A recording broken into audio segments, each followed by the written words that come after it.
that expressed pure delight.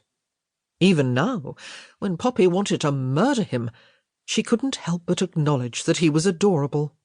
"You're still going to die," she told him, approaching him in as unthreatening a manner as possible. "Give me the letter, Dodger."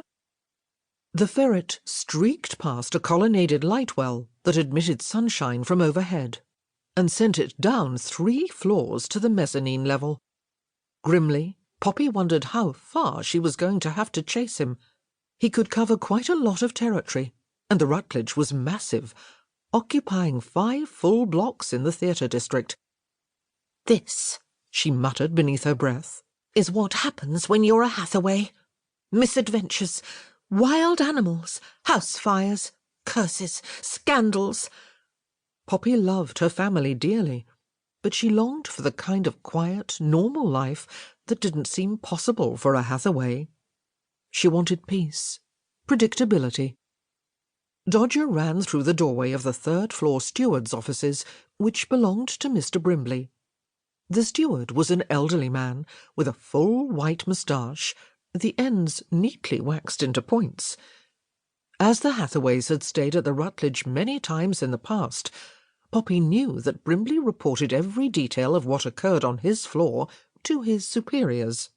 If the steward found out what she was after, the letter would be confiscated, and Poppy's relationship with Michael would be exposed.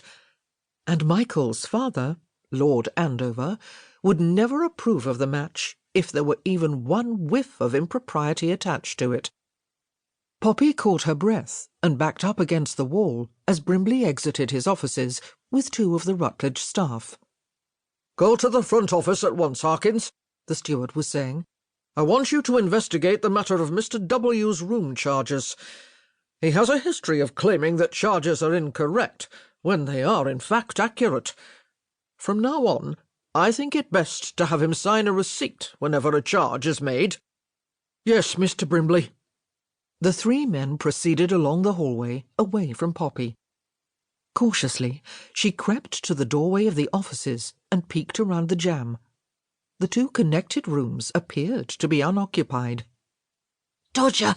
she whispered urgently, and saw him scurry beneath a chair. "Dodger, do come here!"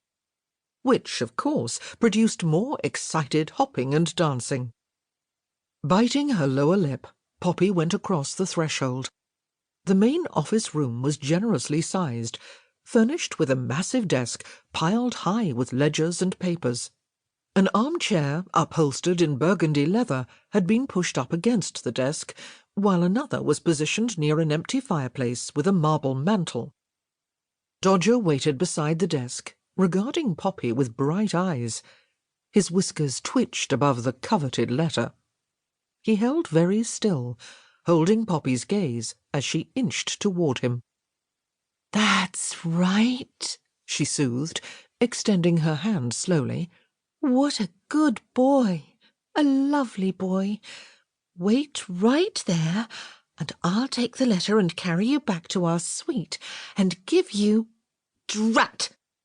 Just before she could grasp the letter, Dodger had slithered beneath the desk with it.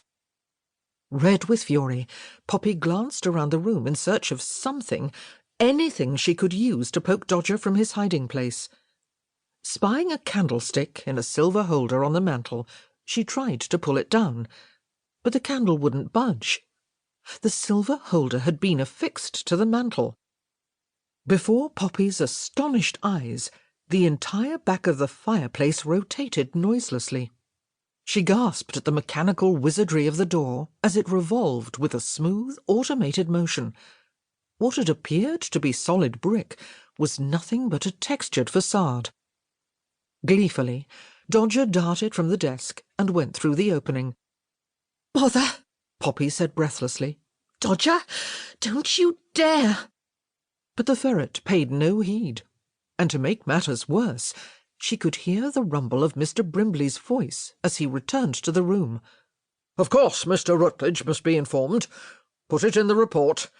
And by all means don't forget—" With no time to consider her options or the consequences, Poppy dashed through the fireplace, and the door closed behind her.